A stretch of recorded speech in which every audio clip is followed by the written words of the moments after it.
सूबाई वज़ीर रेवेन्यू सिंध मखदूम महबूब ज़मात आल के अस्पताल न्यू सईदाबाद में सहूलतुनि जी खोट ऐं एमएस जी गफ़लत जो नोटिस वरितो आहे। इन हवाले सां वधीक तफ़सील ॾियण लाइ असां सां लाइन ते मौजूदु आहे मटियारी मां CN न्यूज़ जो रिपोर्टर फिदा हुसैन सोलंकी।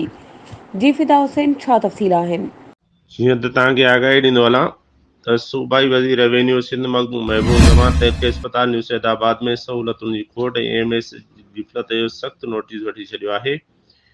इन सिहत वारे सूबाई वज़ीर सेक्रेटरी सिहत सां राब्तो करे एमएस खे फौरी तौर हटाए नओं एमएस मुक़ररु करण जी घुर कई आहे। मखदूम महबूब ज़मात चयो त मौजूदा एमएस ख़िलाफ़ deputy commissioner Matiari inquiry report ते फौरी तौर अमल करे खेसि मुअतल कयो वञे। तहलके अस्पताल सैदाबाद जो एमएस पंहिंजो फ़र्ज़ निभाइण में नाकाम वियो आहे। कंहिं फ़र्ज़ शनास खे एमएस मुक़ररु कयो वञे। सूबाई वज़ीर रेवेन्यू सिंध चयो त एमएस ख़िलाफ़ अॻु बि केतिरियूं अवामी शिकायतूं मिलियूं आहिनि, संदसि कारकर्दगी गैर तसली बख़्श आहे।